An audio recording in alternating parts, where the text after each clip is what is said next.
السلام عليكم ورحمة الله وبركاته.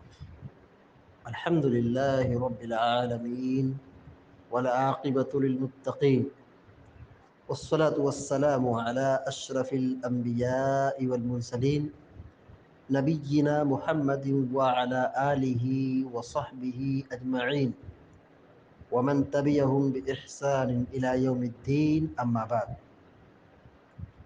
فقال الله عز وجل: أعوذ بالله من الشيطان الرجيم. صبغة الله ومن أحسن من الله صبغة ونحن له عابدون. سورة البقرہ کی آیت نمبر 138، آیت نمبر 138 ابھی آپ کے سامنے تلاوت کی گئی ہے۔ اللہ تبارک و تعالیٰ فرماتا ہے: صبغۃ اللہ، اللہ کا رنگ اختیار کرو۔ ومن احسن من اللہ صبغہ، اور اللہ سے اچھا رنگ کس کا ہے؟ وَنَحْنُ لَهُ عَابِدُونَ، ہم سب تو اسی کی عبادت کرنے والے ہیں۔ یہاں پر اللہ تبارک و تعالی حکم دیتا ہے کہ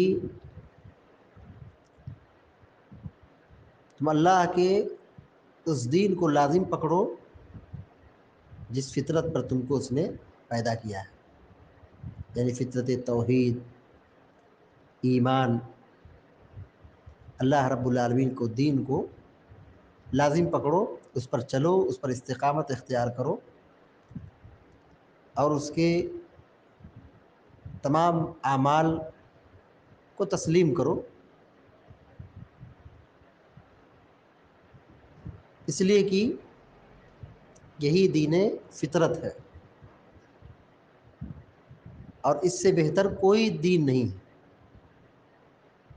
اللہ رب العالمین نے جو دین پسند کیا ہے، اسلام اور توحید، اس سے بہتر کوئی دین نہیں ہے۔ تفسیر جلالین میں یہ بات لکھی ہوئی ہے کہ یہود نے مسلمانوں سے یہ کہا کہ ہم اہل کتاب میں سے ہیں اور ہمارا قبلہ سب سے قدیم ہے۔ ان کے کہنے کا مقصد یہ تھا، ہم جس دین پر قائم ہیں وہی دین بہتر ہے، اسی دین پر چلنا چاہیے، لوگوں کو یہودی بننا چاہیے۔ اللہ رب العالمین نے اس آیت کریمہ کو نازل فرمایا کہ اللہ کے دین کو اختیار کرو۔ اللہ کا دین وہ فطرت والا دین ہے، توحید والا دین ہے۔ اور یہاں پہ رنگ کا ذکر کیا، کہا اللہ کے رنگ سے بہتر رنگ کس کا ہے؟ جیسے رنگ کا اثر کپڑے پر ہوتا ہے تو وہ نمایاں ہوتا ہے، اسی طریقے سے توحید اگر زندگی میں اور اسلام زندگی میں داخل ہو جائے تو اس سے سعادت حاصل ہوتی ہے۔ یہ سعادت ظاہری، باطنی، روحانی، دینی، سماجی، معاشرتی اور دنیاوی اور اخروی ہر اعتبار سے انسان کے لیے بہتر اور بھلائی ہے۔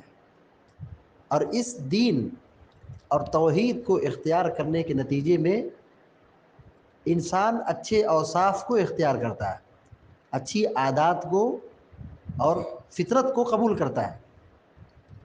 توحید کے نتیجے میں آدمی کے دل میں صبر، حلم، عفت، پاک دامنی، شجاعت، اللہ کی خشیت، اس کی محبت، اس کا خوف، اس کی امید، اور اللہ کے بندوں کے ساتھ اچھے تعامل، برتاؤ، احسان، حسن سلوک، یہ سب اچھی صفات پیدا ہوتی ہیں اللہ کے دین کو اختیار کرنے کے نتیجے میں، توحید قبول کرنے کے نتیجے میں۔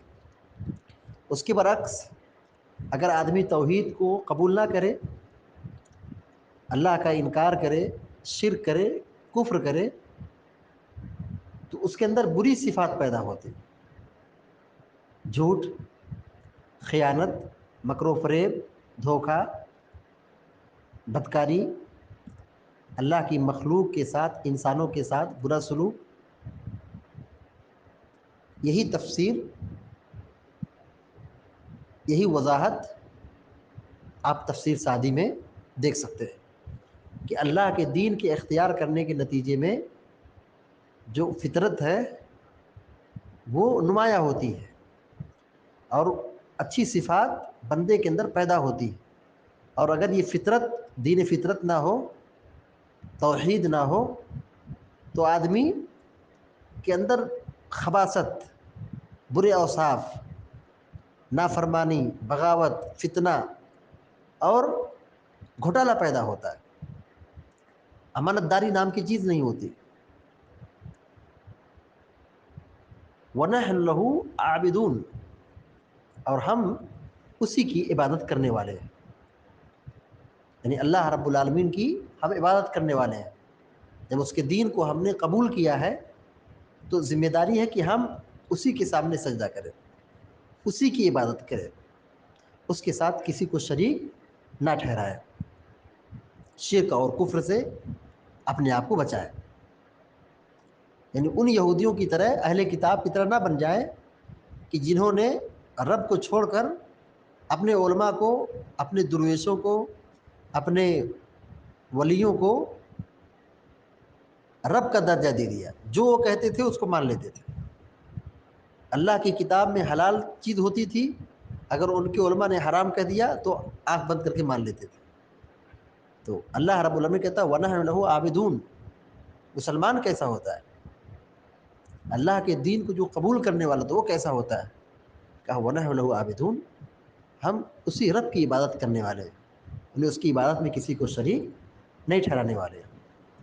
امام ابن کثیر رحمہ اللہ نے صبغۃ اللہ کی تفسیر میں عبداللہ بن عباس کی تفسیر کو ذکر کیا ہے. کہتے ہیں صبغۃ اللہ سے مراد اللہ کا دین ہے.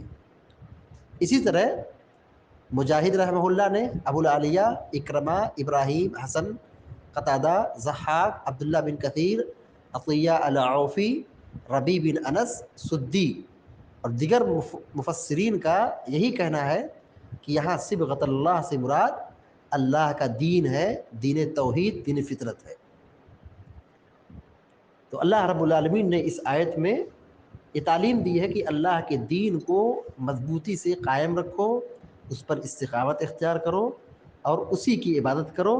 اس کے علاوہ اس سے بہتر کوئی دین نہیں.